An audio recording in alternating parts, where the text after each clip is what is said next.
Thank you for joining us today for our webinar. We're excited to have you with us. My name's Amy Klaus, and I'm the Marketing Manager for Early Childhood Assessment Tools here at Brooks Publishing. Today's webinar is on the new edition of ASQ SE, and we're very happy to have the two lead developers, Diane Bricker and Jane Squires, with us to talk about the changes and the updates to the new edition. But first, I want to go over some housekeeping tasks. You'll be muted for the webinar, but if you have any question during the presentation, please type them into the question box on your GoToWebinar panel. And we'll take these questions at the end of the presentation during a Q&A session. For best audio and screen quality, you may want to exit any unneeded programs. And you also may want to minimize the GoToWebinar bar on your monitor so you can see more of the presentation on the screen. You can do that by clicking the orange button with the arrow that's in the top corner of the control bar, and then if you want to enlarge the bar to ask a question, you can just click the orange button again. We're also recording today's webinar, and you'll receive a link to the recording in a follow-up email. Feel free to share that with any of your colleagues. We'll also post a link to the recording on the ASQ website. So I'm going to get started with our webinar objectives. So today's objectives are: we want to describe ASQ SE-2 and social emotional screening. We're going to highlight some of the changes and the new features. We're going to show you some samples of ASQ SE-2, and then at the end we'll close with a Q&A. So as many of you know, ASQ SE-2 is a parent-completed screening tool that identifies young children at risk for social and emotional difficulties, and it screens, just like the first edition, it screens 7 key behavioral areas: self-regulation, compliance, adaptive functioning, autonomy, affect, social communication, and interaction with others. And now I'd like to introduce our speakers for the webinar, Diane Bricker and Jane Squires. Dr. Bricker is the former director of the Early Intervention Program at the University of Oregon and a key developer of the ASQ system. She has focused her professional career on the development and study of assessment systems and intervention approaches for young children with disabilities and those at risk for developing disabilities. And Dr. Squires has served as principal investigator on research studies at the University of Oregon on developmental screening systems, personnel training, and social-emotional development of at-risk infants and toddlers. She is a professor in special education, focusing on early intervention and early childhood special education. She directs the Early Intervention Program and is director of the University of Oregon's Center for Excellence in Developmental Disabilities. So now I'm happy to welcome Dr. Diane Bricker. Thank you very much. I'm delighted to be here and have the opportunity to talk to a group of people who, I know you're here because you're interested in young children and particularly the social emotional aspects of early development. We wanted to start by spending a little time, not very much, talking about social emotional behavior and what it is. Most of you, I'm sure, are very much aware of this area of early development and how important it is. I remember when we first started developing the ASQ SE that we thought long and hard about what to call it. And we came up with the idea of social and emotional because we see that as 2 parameters of an important developmental area for young children. The social piece, as I'm sure most of you know, has to do with how children interact with others, how they get along, how they ask questions, how they follow rules, how they learn on day-to-day to fit into the social fabric of which they are a part. And so that's particularly interesting or necessary and important for young children to learn what those social rules are and to follow those social rules in the situations in which they exist. So that's one facet that we're very focused on in terms of this tool. The other one is more difficult to define, but addresses those internal feelings that are reflected very often externally that have to do with how you feel, how a young child feels, and their emotions such as fear and anger. And as all of you know, learning to cope with those feelings, which all of us have, and being able to regulate them and use them appropriately is extremely important. Little children who are unable to regulate their emotions are children who give us pause and give us challenges to try to figure out how to help them and how to help their families. So this is an area, as I know all of you are listening know, is extremely important, but also it's much more difficult to define. It's much more difficult to get your arms around than, for example, motor behavior, which is much more concrete. So as we developed the ASQ-SE, we did struggle with how to define behaviors, what to include, what not to include. And let me move on to the next slide, which talks a little bit about the history of how the ASQ came to be. In 1979, we started, a group of doctoral students and myself, work on something that is now come to be called the ASQ, the Ages Stages Questionnaires, which I imagine most of you are also familiar with. And that's where we began. And the major focus, the big difference for the ASQ was that we designed it to elicit feedback from parents. And that was very important and very different for two reasons. First of all, it made broad-scale screening economically feasible, and secondly, it queried parents about what they knew about their children, which from the very beginning we thought was terribly important because parents generally know their children better than anyone else, and delivering the message that what you know about your child is of critical importance seemed to us to be very, very fundamental to understanding the dynamics of young children within the context of their families. So once the ASQ got started, we began to collect data. Jane and her colleagues continued to collect data on the ASQ. As it got used across the United States and internationally, we began to get feedback from a lot of users who were concerned because they said they liked the ASQ. It did identify a broad range of children who needed more in-depth assessment, but it appeared to be missing some children who had mild or moderate social-emotional difficulties, children who acted out, children who maybe had temper tantrums, children who were unusually quiet, children who had difficulty regulating their emotions. And although not in the realm of pathology, enough different that these interventionists were concerned, and they felt that the ASQ by itself didn't always identify these children. So that feedback gave Jane and I pause.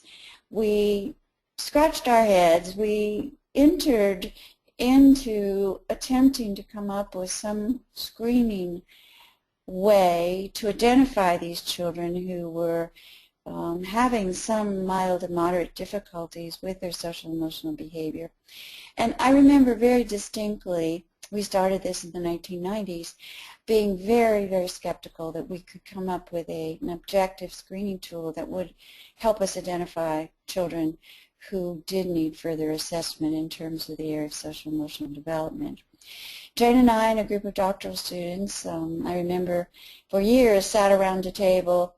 We combed the literature, we looked at ways, and one of the big challenges we had was trying to figure out how we could operationalize, how we could carefully define these items so that individuals could look at kids and objectively say, yes, he does this, or sometimes he does it, or no, he doesn't yet. And it turned out to be far more challenging than coming up with items for the ASQ because of the nature of social emotional behavior. We did finally arrive at a bank of items. I still was very skeptical that this would work, but we went out, got some money to be able to collect our initial data, and nobody was more surprised than me that it worked. It didn't work exactly like the ASQ because our data are pretty clear. It sorts children into two piles, one large group of kids whose social emotional behavior looks just fine, and a much smaller group of children who may have some difficulties. So from there, we were able to refine it and came out and published the ASQ, the first ASQ SE, the first version in the 1990s. And now what you're going to hear about during the rest of this webinar is the second edition, the changes that have been made based on the feedback that we've gotten both from an empirical perspective but also from a perspective of talking to people like yourselves who are always very helpful in getting us to understand what works and what doesn't work. And so from now on, Jane's going to talk to you about how the ASQ-SE is changed, and then at the end of that, we will stick around and hopefully be able to answer at least some of your questions. Thank you. Thank you, Diane. Yes, we have, hopefully we've learned some things over the years, and with this second edition, we wanted to make sure that we had a tool that was valid and reliable. I think that's really the primary objective, because we see populations change, and you know, it'd been, what, 12 years since we gathered data. So we really needed to update our normative sample. And we've also learned a great deal about how our format, that the monitoring zone that was the ASQ worked really well, and also that people are saying we really need help with early identification of autism spectrum disorders, ASD, excuse me. So those were our goals, to kind of make the ASQ SE more user-friendly, cover the whole age range, make sure that it continued to be valid and reliable, and also to try to add some items that we know are red flags for autism spectrum disorders. Okay. So what's new? It's so exciting to have all these years of working on it and to see it kind of be finished and just almost ready to be released. So we have a 2-month questionnaire, so that now the age range covers from 1 to 72 months, so that the 5-year questionnaire just goes to 72 months. We haven't added items necessarily for the older age range, but we used it with children from 60, 65 to 72 months, and it seemed to be valid for that whole age range. So we have brand new cutoffs based on our data, which I'll talk about in a second. We've added a monitoring zone, which is that zone that's right below the cutoff, right around the cutoff, that we really want you to pay special attention to children that fall in that monitoring zone. We have new behavior and communication items, a new design, and a little bit of changes in the format, not too much. A lot of work on a revised Spanish translation that I can't really speak to because I don't speak Spanish, but I know that it's always difficult to find a translation that works across many cultures and families in the U.S., so we really worked hard on that. And then in 2016, we'll have a learning activities book release that will be similar to the one for the ASQ. So we'll have more activities that we can give to families who have just children with typical social and emotional competence, but also ones who are in need of some specific activities or prevention activities. Okay. So the 2-month questionnaire, which is the new one, we added this so that families could start screening as soon as the child was 1 month old. We had feedback from the field that if we waited till 3 or 4 months to screen children, we really lost some families that we wanted to be a part of the screening and kind of follow along system. So the 2-month questionnaire screens children from 1 month up to almost 3 months. There's 16 scored items and then 3 overall items. And here's an example. When you talk to your baby, does he look at you and seem to listen? Do you and your baby enjoy feeding times, breast and or bottle feeding? Okay. I mentioned this before, that it was important for us to try to cover the whole preschool age range, so that the upper age range is now 72 months. There are 9 questionnaires, and those are listed in the bullet point there. And with a 60-month questionnaire screening from 54 months, 0 days, up to 72 months and 0 days. So getting that whole age range from birth up to entry in kindergarten. Our data is I'm actually very proud of, because gathering data I think is so important, so we can make sure that our cutoff points are accurate, that it's working with a variety of children and families in a variety of states in terms of racial and ethnic diversity, all socioeconomic groups. We have about 16,000 questionnaires on about 14,000 families. About half were pencil and paper, and half we collected online. And we have done some, there is some research to support the fact that completing the ASQ online does not change the scores appreciatively, and so this really makes the ASQ SE much more able to be folded, I think, into a lot of settings and programs today. For instance, it can be completed on iPads in the waiting room, which I think is a nice way to get parent input before appointments or during intake. Our data were collected between 2009 and 2011, and as I mentioned, we have all new cutoff scores. The cutoff scores were developed in the same way that the ones from the ASQ SE first edition were, so that we used semi-interquartile ranges and ROC analyses to find our best agreement with our criterion measures and to develop really accurate screening cutoff points. So our reliability, test retest, is a parent complete it, do they get the same results in terms of categorization, is about 0.89. Internal consistency, looking at coefficient alpha, again was high, 0.84. Our validity, we had a subsample of about 2,800 children.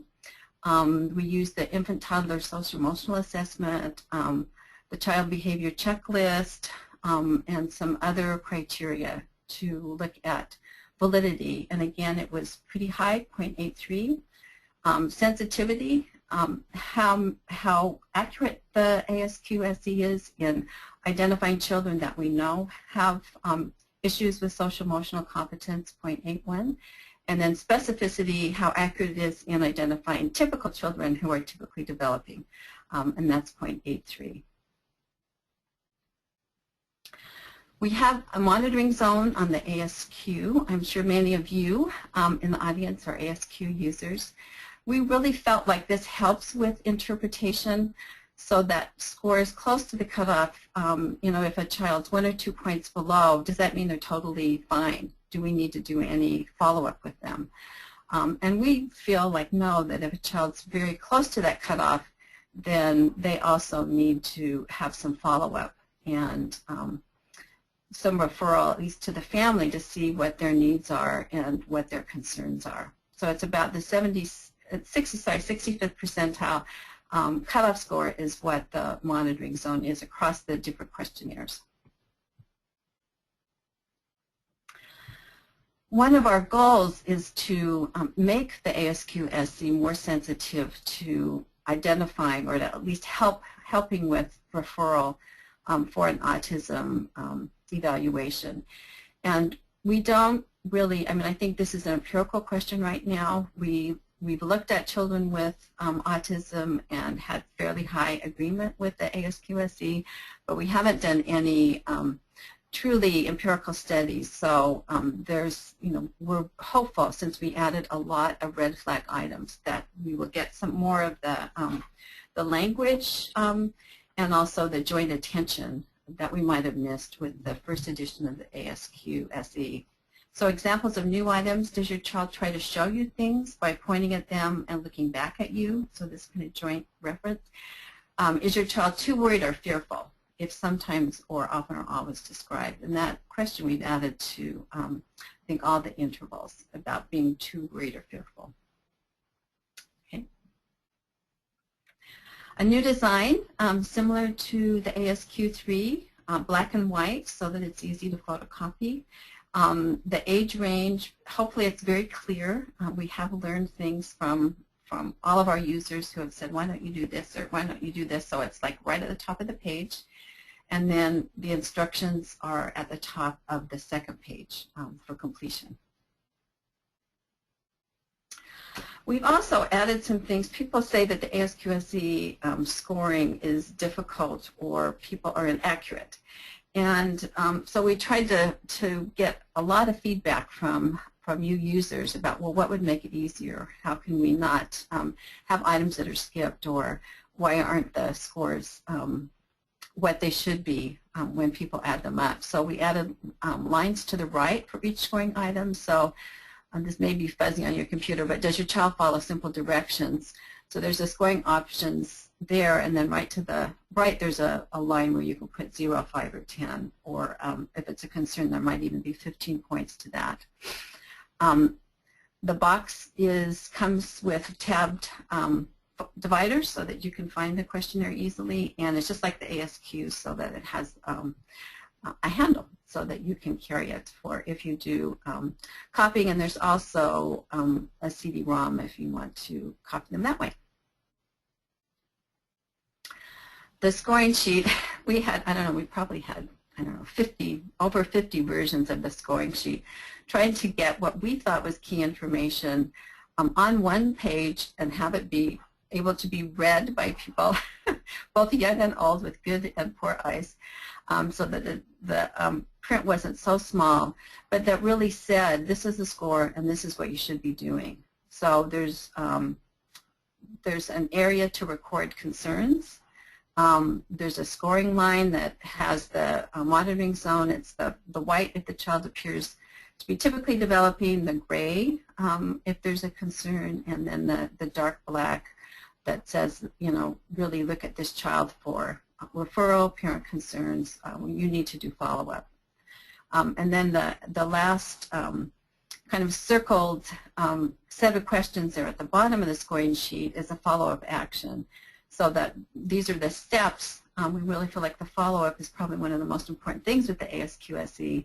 What are we going to do next to make sure that the family has the supports and the child is seen for a further assessment if he or she needs it? We hope that we've made the items clearer and easier to understand. We've added examples. We did some IRT analysis to help us guide where the items seem to be maybe confusing. We also talked to lots of users, and you know, people when we're doing trainings will bring up items that said, hey, you know, this doesn't make sense, or we really need some help with this. So we really try to make these clear and make sure that they could really be interpreted by a variety of families in a variety of kind of cultural and linguistic environments. So for instance, if you look at the bottom square there, when awake does your baby seem to enjoy watching or listening to other people? For example, does he turn his head to look at someone talking? So try to give examples to make sure that what the intent of the item was clear. We also changed our response items so that instead of most of the time we have often or always, and this really seems to fit better with the questions.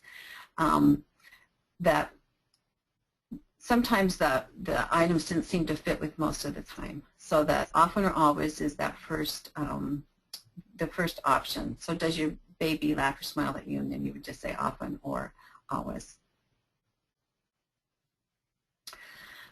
The Spanish translation, we made all the changes that were made in the English version. Right now the cutoffs are the same, and this will be something that I think will be studied in different settings, also in different Spanish-speaking countries, to see what changes need to be made. We've had a group of experts who have looked at translations. They've gone around many times with lots of input by a variety of Spanish speakers from different countries, and we've tried to make really to settle on a version that's parent-friendly, that's really just straightforward Spanish with really simplified language. So we hope that we've achieved that with this Spanish translation. We also have materials for families. There's a parent handout, what is the ASQ SE-2, and we have a conference sheet similar to the ASQ so that you can use it for making notes when you meet with a parent about the ASQ SE. There's also a child monitoring sheet, and there's also, as we had in the first edition, there's social emotional development guides and activities. And these have also been updated and added to for the new editions of the new questionnaire interval. And there's also a webinar that's going to be next month on the ASQ SE-2 and parent engagement. Prematurity, now this is a change that we made from the first edition, and so that we adjusted for children who are born 3 or more weeks more premature up until the age of 2 years. And this is similar to the procedures with the ASQ. We felt like the norms and cutoffs were established that it was better for, it was less confusing for programs if we had the same metric. So if they were going to adjust for children who were premature using the ASQ, then it was easier to use the same interval. Not correcting may over-identify some children who have regulatory concerns because of prematurity. However, when we've looked at some of our data, it's not going to make that much difference, partly because children need so many items that are in the concerns area to get above the cutoff point that if there's 1 or 2 items that are a concern because of prematurity, it's not really going to, in most cases, put that child above the cutoff. Most of the things stayed the same. It should be hopefully completed by parents or caregivers who have at least 15 to 20 hours a week with a child. The scoring is the same, so the X is 10 points, the V is 5, the Z is 0, and then a concern is 5. We tried to keep the reading level at about the same, 4th to 6th grade. We again really have tried hard to talk to a lot of different people, different families, different programs, and making sure that the language is understandable and the items make sense across cultures. It should take maybe a minute or 2 more to score since there are some more items on each of the intervals, but still be pretty quick to use. It's the same in terms of you can photocopy at a single site, and also there is the online management. Brooks Publishing has an online management system to complete it online. Great. Thanks, Jane, for telling us all about all of the new changes. I'm going to take just a few minutes to talk about just what the different products are, and then we'll get to the Q&A. So you can buy the ASQ SE-2 in the starter kit. It kind of parallels the ASQ-3 starter kit. You get your box of questionnaires with the paper masters that you can photocopy and the CD-ROM that you can print from. It includes an ASQ SE-2 user's guide, and one new addition is that there is a quick start guide for ASQ SE-2 now. So each starter kit comes with 1 free copy of the quick start guide. The English will come with the English, and the Spanish comes with the Spanish quick start guide. And all questionnaire boxes have a key code in them, just like existing boxes. The key code is what gives you access to the questionnaires in the ASQ online system. A little bit more information about the user's guide. Similar to the first edition user's guide, it includes instructions on setting up and using ASQ SE-2 and how to set up your screening program. Provides tips on culturally sensitive practices. It includes case studies. It has the development guides and the activities in the back that are great for sharing with parents. And there is a technical appendix that talks all about the research and how the cutoff scores were developed. And the user's guide is available in English only. So even if you buy the ASQ SE-2 Spanish starter kit, you get the questionnaires in Spanish, but the user's guide is in English. For any program who really needs to get ASQSE, they really want to start screening now, we are offering a deal until the end of summer. You can, if you buy now, you pre-order ASQSE-2, we'll send you the first edition at a reduced price. So you can get for both, you can get both editions for $325 if you really need to start screening now. And that special is available on our website. Here's a little bit of information about the Quick Start Guide. It's very similar in format to the ASQ3 Quick Start Guide for those of you who are familiar. It's kind of an at-a-glance guide. It's 4 pages. They're sold in packs of 5. That way, a program can buy it and give one to each of their staff, maybe the home visitors who are going out to programs but don't want to take the full user's guide with them. It has really just the basics about how to administer the questionnaire, the age intervals, and then has the scoring basics and has information about talking with parents. And one of these does come with each starter kit. So we do have some more forthcoming products that aren't available to pre-order now, but they will be coming. There will be a new ASQSE DVD. It's going to be updated with information about the monitoring zone, and it'll show screenshots of the new questionnaires and talk about scoring. That's going to be available in late fall 2015. And the ASQSE-2 learning activities, which we're really excited about. People have been asking for a long time about social emotional activities. It's going to be similar in format to the ASQ3. It's going to be a book and a CD-ROM that you can photocopy and print and share with parents. It'll be activities and then tip sheets also on eating, sleeping, toileting, and other topics. That's estimated to come out in winter 2016. There'll be an English and a Spanish version. And I realized as I was talking about the ASQ SE-2 products, I didn't give you a date, but we're expecting it to publish in late August, so users who pre-order will have it by mid-September.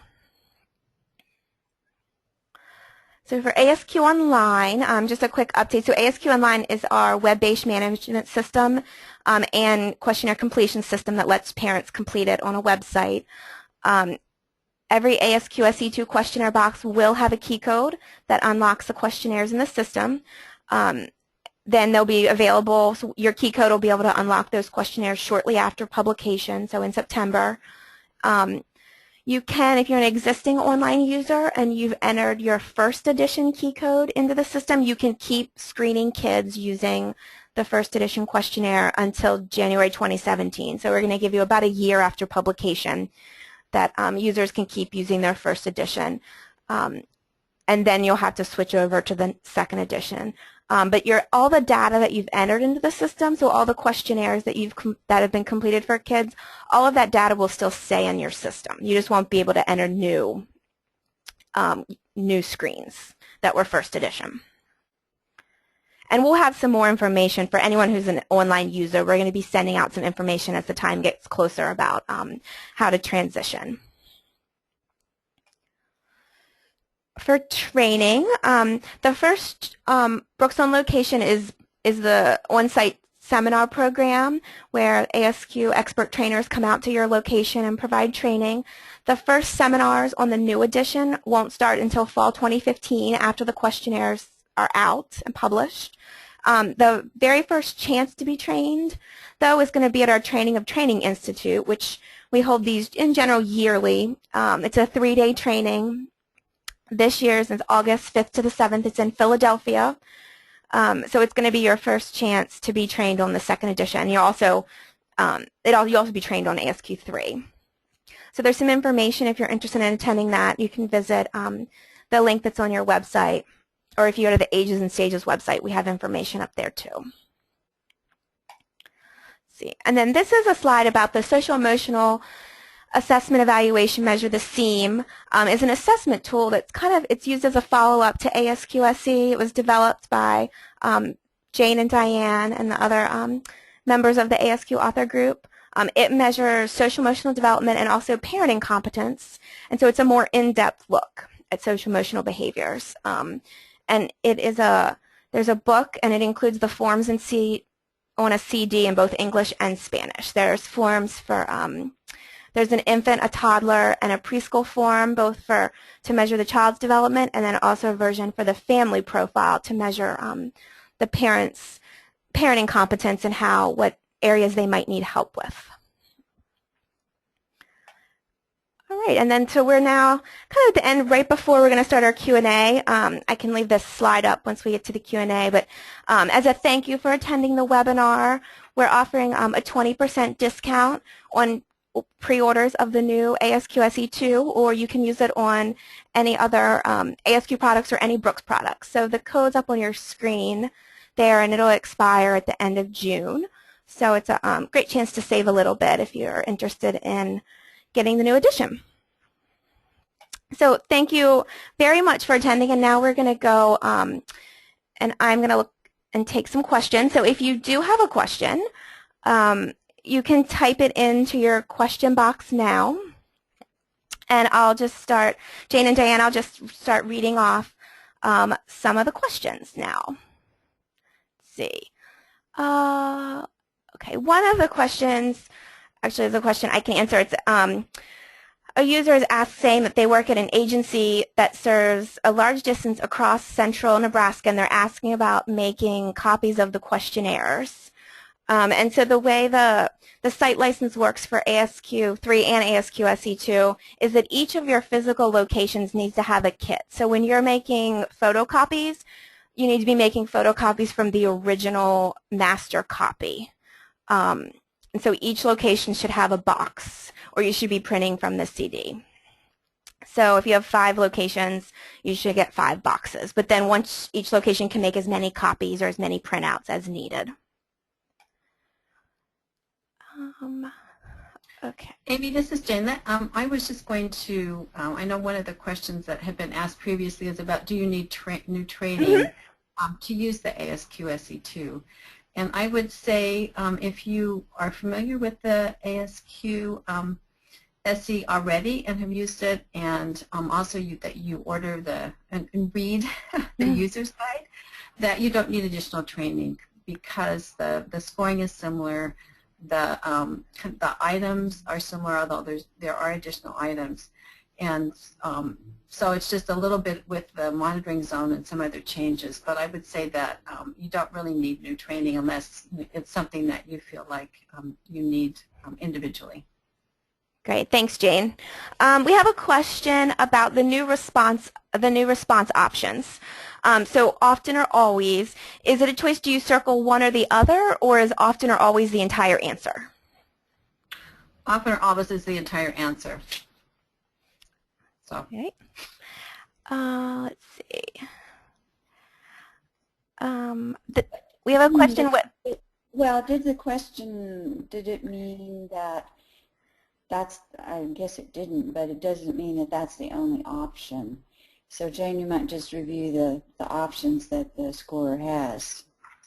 Sure. So, right.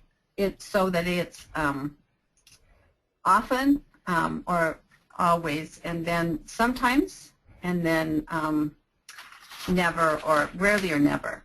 So those are the options, and the sometimes and the rarely or never stay the same. But it was just the first option about often or always, we felt like goes with the questions better. It makes more sense if you look at across the questions on the ASQ SE2 intervals. And they're reverse scored, so sometimes the always or and often would be 10 points, and sometimes it's 0 points, depending on if it's a competence or a problem behavior that's targeted by the item. Okay.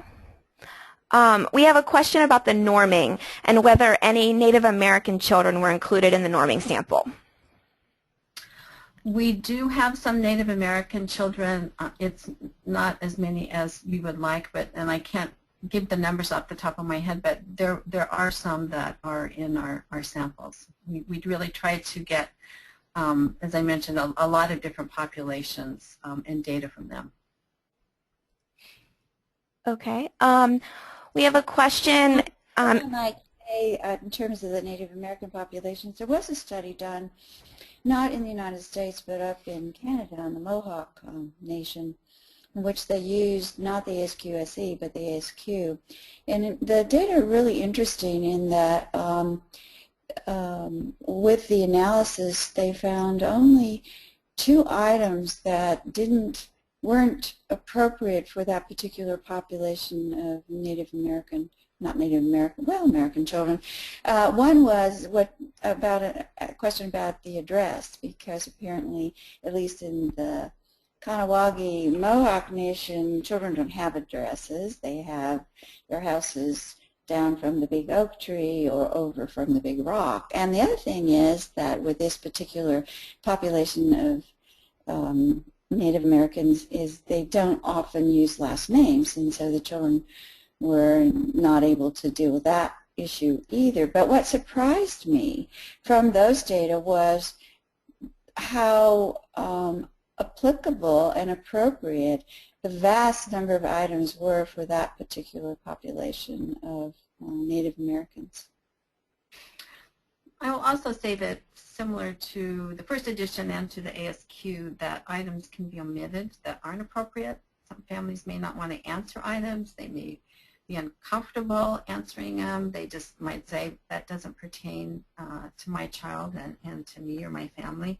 And so we do have scoring options for omissions, and we have a nice little table now so that you don't have to figure out ratio scores or do all that complicated stuff if you want that. If it's just if 1 or 2 items are missing, then what you do with that. And with the ASQ-SE, we found it doesn't, if 1 or 2 items are missing, it doesn't really make much difference, that you don't really have to do many corrections because of the way that the scoring span is. All right, thanks. We have a couple questions related to autism. So how do the new autism questions correspond to questions on the MChat? What we did is add the red flags for autism that Amy Weatherby and some other people have developed, Autism Speaks. So we've added those across the intervals, and we don't have all the items on the MChat and vice versa. The MChat is much more narrowly looking at autism, and with the ASQ-SE, we're making a more general look at social and emotional competence, so that a child can score high on the ASQ-SE and have behavioral problems or have be withdrawn in other ways, but not have autism. And so I think that's the difficult part is really sorting that out, that what child does have high scores, and that's because of ASD symptomatology, which means not that they have autism, but then they need to go to that next phase of having a diagnostic exam, or at least being looked at by someone with clinical expertise in autism. So, or is it just a general kind of social emotional issue that, again, the family needs resources for? I think that's our difficulty, is even though we've added these items, that we have a much broader look at social emotional development with the ASQ-SE than a narrow look at just autism. Great. I'm reviewing some of the questions, and I'm getting several questions about when the new edition is going to be available. So it's going to publish the end of August, so you should have it around the middle of September by the time it gets shipped out. Obviously, our warehouse is on the East Coast, so if you're on the West Coast, it'll take a little longer to get to you, but by mid-September, you should have all the boxes. If you especially if you pre-order. The quickest way, if you want to get it as soon as possible, if you pre-order, then your orders will be on the first batch that ships out as soon as it gets to our warehouse. Let's see. Someone asked the most accurate way to find out the interval that you need to use, and they asked about the ASQ online calculator. So we just updated our ASQ website, and we revamped the ASQ age calculator to now include ASQ SE as well as ASQ 3. So right now it's calculating for the first edition. So so if you put in that a baby is 1 month old, it would say that there isn't a questionnaire available because with the first edition, the youngest age was 3 months. So as soon as in August, we're going to update that calculator to switch over to pull the questionnaires for ASQ SE-2. So you will be able to use that. And we hope to have an app for the calculator soon also. Yes, we do. We're hoping, we've been testing it very extensively, and we're now in the process of submitting it. We'll have an Apple version and an Android version that you'll be able to download for free onto your phones. So keep an eye out for you. We'll definitely be announcing it in the ASQ newsletter. So if you don't subscribe to that, that's a great way to find out new information about ASQ. And then we'll probably be sending out emails about it because I know people will be excited. So I guess, Jane, is there a way, I don't know what you would say with if you're not using like the online calculator, do you have a recommendation for the most accurate way? I guess kind of doing it by hand is... Well, now at the top of both the ASQ and the ASQ-SE, it says for a child that's, within this age span. So if you just know the child's, the months of age, then you can really easily just see if that's where they fall. To calculate from years to months, I think you just have to do the math there and figure out what the date is, and then how old, how many months, and they are from that. But the calculator is a real easy thing to use, and there's other, besides the Bricks one, there's other ones too. You can, just look at it once and print it out also, so that you always have it, even if you don't have access to a computer. We have a question. A listener is asking whether the first edition of the ASQ-SE is still a valid screening tool to use. And I would say yes, that we have tried to improve it, and we have new data, but that it appears to be working for a lot of programs. There's people that are publishing research and using it. I would say for probably a couple years more at least, we can, the norms would probably hold. People say 15 to 20 years, then at that point they may or may not be valid for populations. So that I think that if you're using it and you want to stick with it for a while, I think that's really a fine thing to do. I think this is, the additional items make this a much more kind of comprehensive, attractive screening tool, however. Okay, we have a question. What are your thoughts on having parents complete a questionnaire and the teacher complete a questionnaire and comparing the two, since teachers might see concerns in the classroom that parents don't see? I think that that's fine to do. I just really don't want people to say, oh, the teacher's right and the parent's wrong, or vice versa. That with children we see very different samples of behavior in different settings. That parents will say, really, he does that at school, or she never says a word at home, and then or vice versa. So that children do have different behaviors in different settings, and so it's merely for a conversation, and to look at what might be supports the family needs at home and what might be supports that the child needs in a school setting. I think that's a fine thing to do, as long as it's not looked at as somebody's right and somebody's wrong. Okay, I'm scrolling through the questions here. So we have a question about the monitoring zone. Does the gray zone for monitoring mean you should do a referral or not? What it means is that you should gather more information. If the family has concerns and they would like to be referred, then by all means do that. If the family has no concerns, if the child's behaviors are just fine in the home environment, then we suggest that you monitor that child more closely and, for instance, give them another ASQ-SE in 6 months, and to make sure that if they're in the monitoring zone that they're going to stay there, and that their behaviors, the negative behaviors, aren't going to escalate.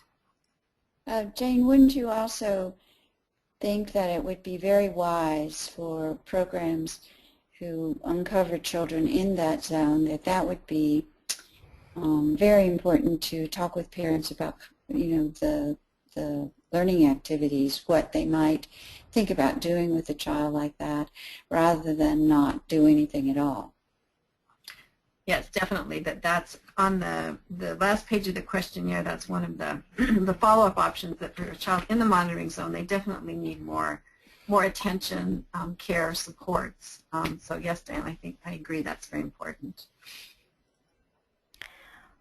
Okay. Let me see here.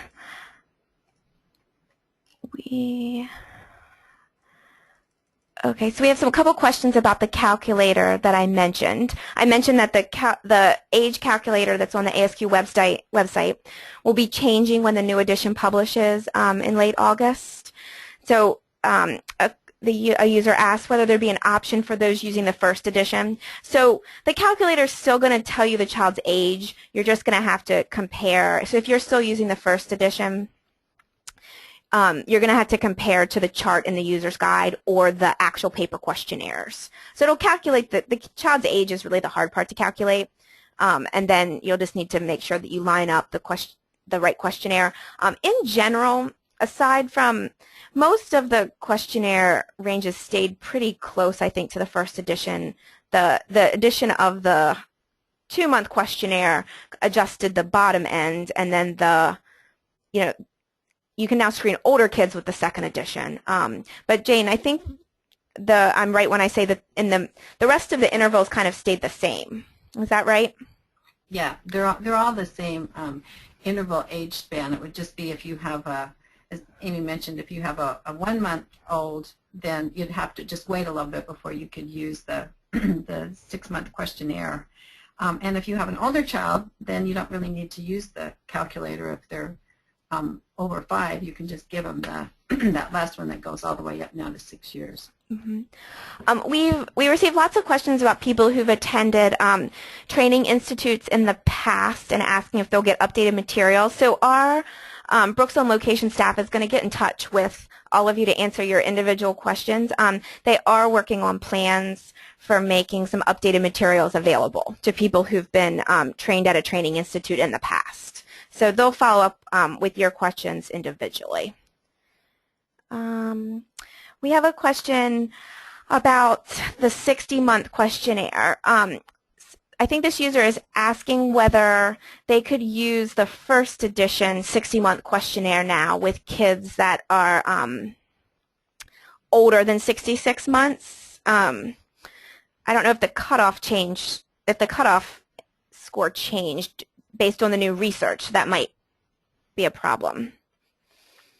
Well, and I would say yes, you can if you're, you have the first edition cutoffs, that you can use that. It would mean that if a child was showing, a really high score on that 5-year questionnaire, that you should make sure that you follow through, and because you would expect them to have more competence as they get older. So if they're indeed scoring above the cutoff points and they're older than 5.5, then that would signal to me that they definitely need some follow-up. Okay, thank you. We have a question. So we were talking about the app that it was the calculator app. So someone asked whether it was a ASQ SE scoring app. So it's not an app to score the questionnaires. It's an app. There's one part of the app that calculates age and one part that helps with calculating adjusted scores when items are omitted. So when you have to do the ratio scoring, the app will help with that, but it doesn't help with, you still have to manually calculate the scores for the whole questionnaire. It's not an app for that. Although our online system, if you're using the online system, does calculate the scores for you.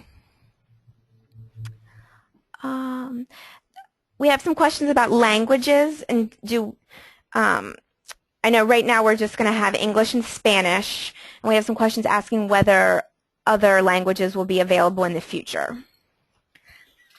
And I would say we hope so, that people that are using them, I've tried to let people know that I've had contact with that there'll be some changes and that they can look at the new items, we'll have a table that just has the new items that would need to be translated and the ones that have been revised. It'll always take, it's a time-consuming process. This should take less time than translating a whole new version because it will just be a few edits. But it's very important, I think, for us to make sure that different languages are available. So we'll support those efforts as much as we can. I might add that on the site, ASQ site, there is a paper that talks about the procedures and processes for doing a translation, and we talk more about translation/adaptation because when we started in this business many years ago, I should speak for myself, when I did, I thought it would be very easy to just translate from English to Spanish, and we learned quite the contrary, that a word-to-word translation doesn't always capture what the intent of the item is. So it turns out that it's a much more difficult process than we expected. And I think any of you, we would encourage any of you who are interested in translation or adaptation to talk with the Brooks people and to access that information online to understand the complexity of undertaking such a project. But we really do encourage people that are interested in doing that to follow through. Thanks, Diane. So I pulled up this. On your screens, you should now see the ASQ SE website, or ASQ website. We have a new resource database that we're really excited about. If you go to free resources, there's a resource library tab, and we have over, I think, 70 resources in here now. We're adding more all the time. And you can search. So I've searched by translation, and it'll pull up this paper that Diane was mentioning. It has guidelines about how to adapt ASQ into another language. So you just go to the website, and then you can click on this, and it'll download that paper for you. And there's a whole bunch of other great resources there as well. Let me just go back to the questions here. We have a couple more questions. Do you suggest that parents fill out the ASQSC on their own, or should we ask the parents the questions and the professional fill out the response? I think that really depends on what the family wants and also your relationship with the family. So I don't think that's an easy question to answer. I think certainly the first time it's nice to do it together so that they're aware of the scoring options and kind of the items. Most of the time after that, many parents prefer to do it on their own. It's really a great tool, kind of a learning tool for both a professional and a parent to do it together. I think that they learn about how the family sees a child and the child's strengths if the professional kind of does it together.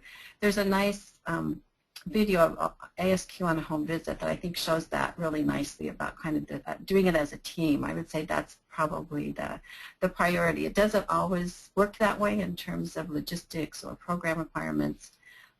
But that would be a preferable way. Okay. Thanks, Jane.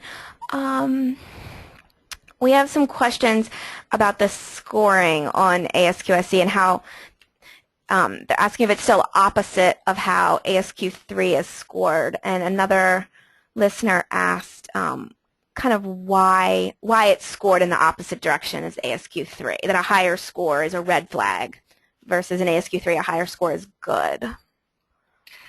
So Diane will remember this. When we first started developing the ASQSE, we tried to have all items of competence. So also child has many friends, child plays, child transitions.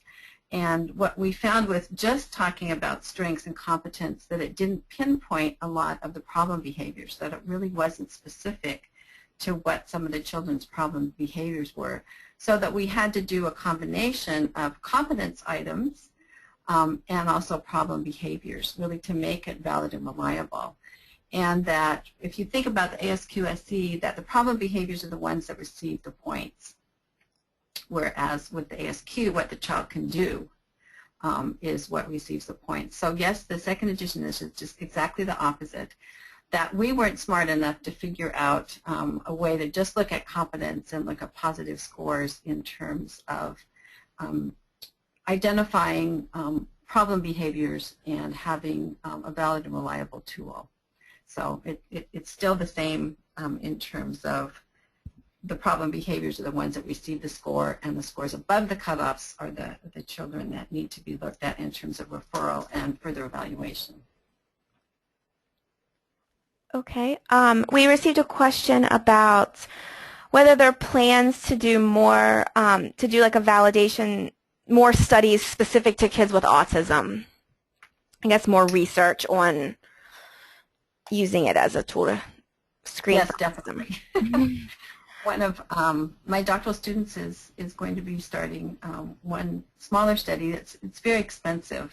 We were talking about this earlier, that to do like a really good autism evaluation and to really do a study correctly is very, very expensive. So we will be doing some studies, and I imagine a lot of users will also be looking at this because it's an issue for many. Okay, thanks. We got a question. So does the ASQ SE-2 offer an example that goes along with the old question 32? Does your child show an interest or knowledge of adult sexual language and activity? The listener writes, families seem to be confused by this question, and how do you best explain it to parents? You know, that's always been a controversial question, and when we first developed the questionnaires and we had parents do a utility survey, there were some who said you should not include this, and then we had a couple families who read that and just kind of had this aha about, wow, I think that once my daughter started going across to a neighbor that she started doing this, that something must be going on that I wasn't aware of. So that we feel like this item is really important because that's for kind of overly sexualized or highly sexualized, or however you want to say it, that not always, but there may be a reason for that, and it's worth asking this question to make sure that children aren't being abused, and that parents are really aware that this is not a typical behavior of a child's exhibiting some of these highly sexualized behaviors or talking a lot about sex. Certainly it's normal and typical for children really throughout the preschool period to be interested in sexuality and ask parents questions in it. So it's that degree, and it's hard to figure out what is unusual and what is too much. And if parents are confused about it, that probably means that they don't have a problem with their child. We have a question about a situation where a teacher or home visitor feels the parent didn't fill out the questionnaire correctly. Should we ask them to refill it out, or should we as the professional perform it a second time? See, I think that's a great opportunity to sit down with the family and just have even a brief conference and go over the items and talk about them and discuss them, because I think it's probably a learning experience for both the family and the professional. Thanks, Jane. A listener is asking whether there's a plan for recording the ASQ SE-2 in audio in other languages for administering it to people who are unable to read. I think that's a great idea. We need our Brooks partners here to help us. Yeah, it is a good idea, and I know. I think there's versions of the ASQ3 and the first edition of ASQ SE that are in the patient tool system that have audio capability. So I think it's definitely a nice feature to offer, and something that I think we've all had on our wish list. And I think that for those of you interested or with a high need, the Patient Tools website that they do have, and I think they are planning on changing to the ASQ SE second edition. Mm-hmm. That might be just a resource for you too. Let's see. So we have a couple questions about ASQ Online. So ASQ Online is a web management program where you can enter in questionnaires and it'll automatically score them and store them, and you can run reports on, say, a child over time, or you can run it over a whole child care center.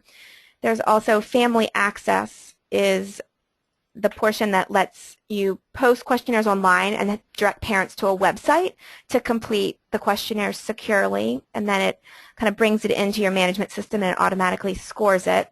So we have lots of information on our website, the ASQ website, and some video demos that kind of shows you the system. And if you are interested in receiving a personal demo, we'd be happy to give you one of those. So you can just reach out. There's a contact us link on our website, so please feel free to do that, and we'll be happy to show you that.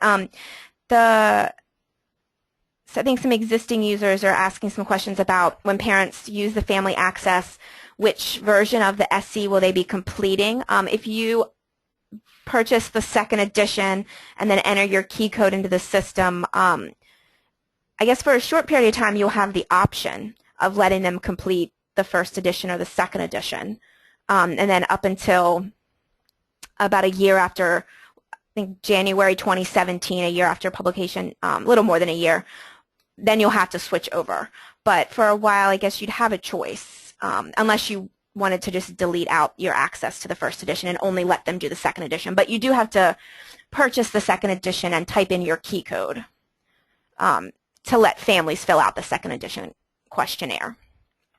And it should be easy in the database, really, if you're using them both editions, because the items are basically the same. There's just more in the second edition and different cutoff points, and so there'd just be some item fields, I'm imagining, where, you know, if you were looking at some of the first edition data that you wouldn't have scores for, but the cutoffs reflect that, so that the rest of the items besides the additional ones are the same. Okay, we have a question about the trainings, whether trainings would be offered regionally or only if requested. So our training institutes, which we've held once a year and then sometimes twice a year, are the only trainings that we hold and people kind of register for and come to. The other trainings are really requested by organizations, and they bring a speaker to them for their organization. But if you're interested in training, you can contact our Brookstone location team through our ASQ website, and they'd be happy to provide information about upcoming trainings and then how to organize a training at your location.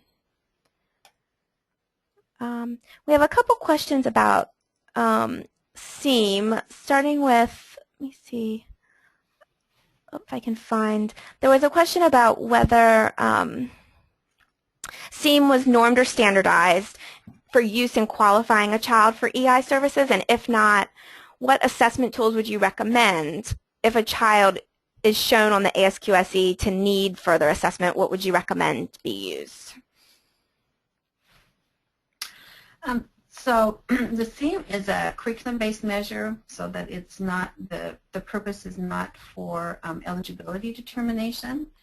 It's really to, but there is, the assessment component has been studied, psychometrics looked at quite well.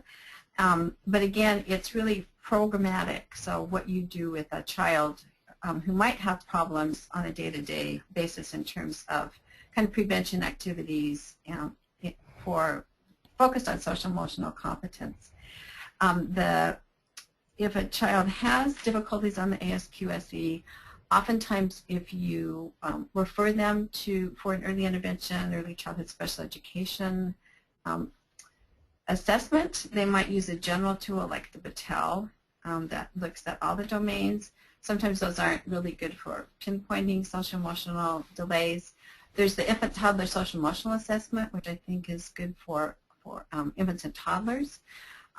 People use the child behavior checklist. You know, unfortunately, there's no great in-depth measures.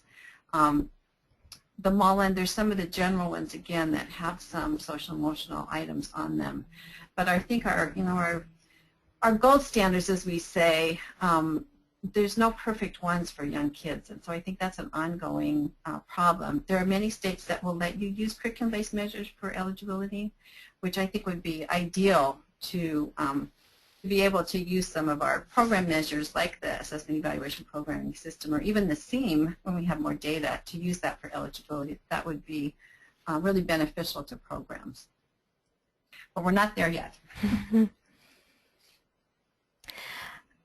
We have a user who asked if there would be an update to the ASQ3. So I don't know if you started working on collecting the data for that.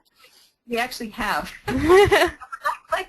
We're not collecting data yet, but we're going over items and simplifying items using, we've learned a lot by working with international partners who, for instance, a woman who worked with Aboriginal population and really had to simplify a lot of the items. And so we're borrowing from them and going through, figuring out, again, using some statistical analysis, which items might be confusing, how we can change those. So we are starting that process right now. Great. So it'll probably take several years by the time a new edition. Yep, it's a long process. Yes. I think when Diane and I started this, we had no idea that it would be a life work. No, we didn't. But it's great that it has become that. All right, we have a question about the new ASQ SE-2 learning activities book and whether it'll include a key code for ASQ Online. And yes, the plan is that it'll include a key code. So if you're an ASQ Online user, you'll be able to share those ASQ SE-2 learning activities with the families like you do with ASQ3 learning activities now. So it will have a key code. And I think we had another question about a key code, and every box of the ASQ SE-2 questionnaires, when you open the top flap, it's going to have a key code on it. And if you're an ASQ Online user, that key code will give you access to the ASQ2 questionnaires in your system. I think we're kind of nearing the end of our time here. I think I'll take one last question. There's a question about if you can elaborate more about using the ASQ SE-2 with premature babies and how to make sure you're selecting the right questionnaire. So we did correct for prematurity as we did with ASQ up to 24 months, so up to 2 years of age. I think there's general agreement in the pediatric community that you want to give children kind of extra time to grow and mature to make sure that you're not over-identifying. So that if you have premature children and what you do basically is you just use their due date and calculate and use questionnaires based on that due date. There are programs that decide that they don't want to do that, that they want to make sure if a child on the ASQ SE has high scores, saying that they have a lot of problems, that they want to get that child and family supports right away.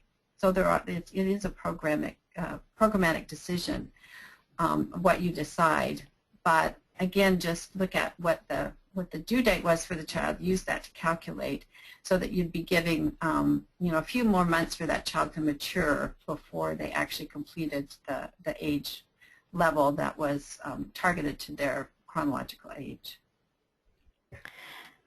Okay, thanks, Jane. I think we're running a little bit over, so now's probably a good time to stop. There were a couple more specific questions about some orders and discounts, and I'll follow up directly with people. And the training questions are Brooks on location. Staff will train. We'll follow up about that, some more specific questions. So thank you very much for joining our webinar. And Jane and Diane, thank you very much for presenting and sharing information. May I say one last word? Sure, of course. My parting shot to each of you who is using a screening tool, whether it's the ASQ, the ASQ SE, is that one of the mantras that Jane and I have tried to get across to the EIECSE community over all these years is that the screening tool needs to be used within a community-based system. That when you go to use a screening tool, you have to have a system into which it fits, so that you have to have community liaisons, you have to have central referral. So when you think about screening and when you think about using the ASQ-SE, think about how it fits into or how you can develop a system around it. Thanks. Thanks, Diane. That's certainly important. Okay, so thanks a lot for joining us. If you should all be receiving a copy of the recording tomorrow in your email, and we hope you can join us we'll be doing 2 other webinars on ASQ SE-2. The first one, the second one is in April, mid-April, on ASQ SE-2 and parent engagement, and the third webinar in May is on how to use ASQ3 and ASQ SE-2 together to screen both their development and their social-emotional development. And you can sign up for both of those on our ASQ website, and I'll put the URL in your follow-up email tomorrow if you're interested in joining us for either of those 2 webinars. So thanks a lot for joining us. We hope you have a great rest of your day.